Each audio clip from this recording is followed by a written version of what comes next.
2 crispy cocoa wafers, 1 thick creamy filling. That's the magic behind the world's most beloved cookie Oreo. It's simple, not rocket science. But the result? Iconic. With over 40 billion Oreos produced every year, it's clear this cookie has conquered taste buds across the globe. From its humble debut over a century ago, Oreo has become the best-selling cookie brand in the US. Available in more than 100 countries.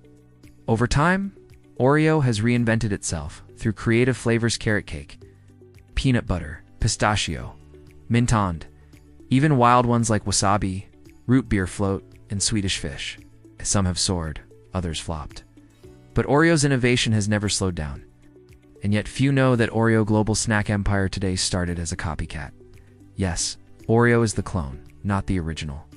To uncover the truth, we have to rewind to the late 1800s. A tale of two brothers, Jacob and Joseph Luce, were ambitious entrepreneurs. Together, they started a bakery in Kansas City, Missouri, and watched it thrive. But Jacob had a bigger vision. He saw how industries like oil and sugar had formed monopolies, and realized that bakery businesses could do the same.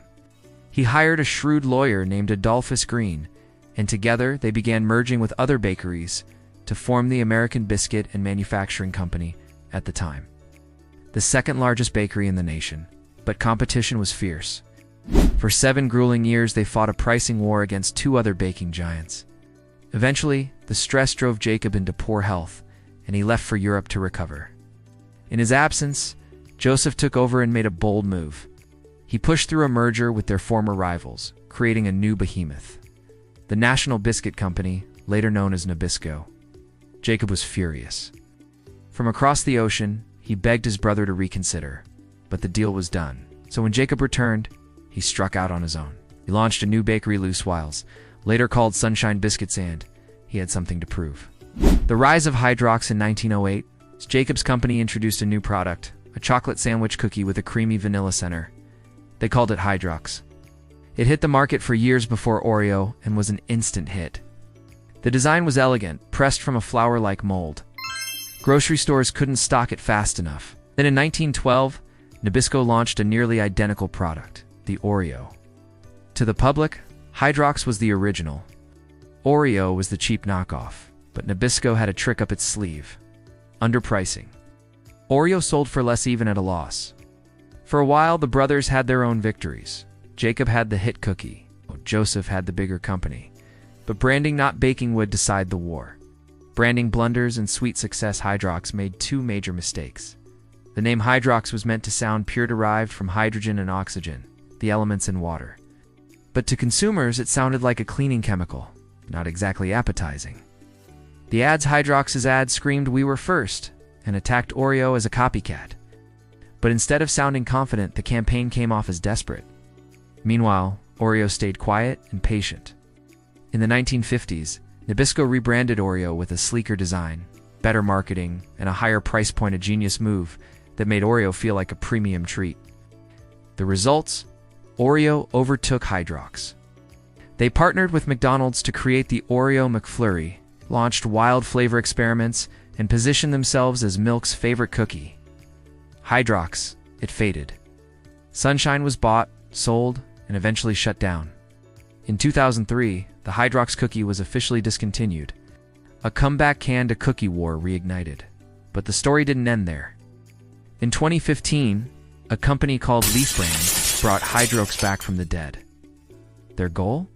Restore the cookie to its former glory. They went on the offensive, marketing Hydrox as the original sandwich cookie with real cane sugar and 0 high fructose corn syrup. They proudly stamped "Made in the USA" on every package and called out Oreo for moving some production to Mexico. In 2018, things got ugly. Hydrox filed an $800 million lawsuit against Oreo's parent company, Mondelez International, accusing them of sabotaging shelf space, hiding Hydrox behind other products, or placing them out of sight in stores. The cookie war had officially returned. But who really won the battle? Of the 2, Hydrox is definitely the underdog. They're a tiny family-owned business taking on a $10 billion giant, and their lawsuit hasn't gone very well. So far, courts have dismissed 2 of their claims. And then there's their spot on shelves. Hydrox cookies aren't displayed next to Oreos. You won't find them at Walmart or Target. In fact, most grocery stores don't carry them at all. Only a handful of independent shops and online retailers stock Hydrox. With numbers like that, it's hard to make a comeback. Not impossible, though. Here's why. Despite being outgunned, Hydrox has landed some solid punches. They scored a huge PR win by partnering with Reese's for a limited run of Reese's Pieces Hydrox cookies. And in 2022, they added an impressive claim to their packaging. Hydrox became the official cookie of NASCAR. Sure, it's a small sponsorship, but it's a start. Maybe with time, Hydrox can inch closer to Oreo. Maybe they can turn cookie aisles into a battleground again. But no matter what happens next, this story teaches one crucial lesson. Being first doesn't always mean winning. In business, smart branding and relentless marketing often matter more than invention. So, next time you twist, lick, or dunk that cookie, remember the century-long rivalry and the twist of fate that turned a knockoff into a legend. It's time for you to write your own business legend. And now, back to our story. Hydrox may be the underdog, but they're not giving up. The founder's son Ryan is determined to keep his father's legacy alive. "We love this battle," he told Forbes. "It's part of our DNA." Even if Hydrox never overthrows Oreo, they've already accomplished a lot. They're a certified B Corporation, meaning they prioritize social and environmental impact alongside profit. Their cookies are made with non-GMO ingredients, and they've pledged to reduce waste and support rainforest protection. And it's working. Since going public in 2021, Hydrox's revenue has skyrocketed by 72%. As Ryan says, we're proof that conscious capitalism works. So here's to both brands. May their epic cookie clash continue to inspire delicious innovation for generations to come. Now it's your turn. What side are you on? Team Oreo or Team Hydrox? Share your thoughts below.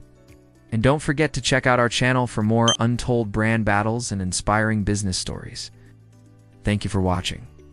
Subscribe for more epic business stories. And until next time, stay curious. In the cutthroat world of snacks, only the bold and the brilliant survive. It's the ultimate crash course in business strategy, brand building, and marketing mastery. Learn from legends like Phil Knight, the man behind Nike's billion-dollar empire, and discover what it takes to build a billion-dollar snack empire. Uncover the secrets of iconic brands like Popcorners, Lesser Evil, and Blue Diamond as they navigate the treacherous terrain of the snack industry. You'll go behind the scenes to see how they conquer challenges, outmaneuver competitors, and rise to the top. Don't settle for ordinary. Remember, the snack industry is a battlefield. Only the smartest, bravest players survive. Are you ready to join the pack?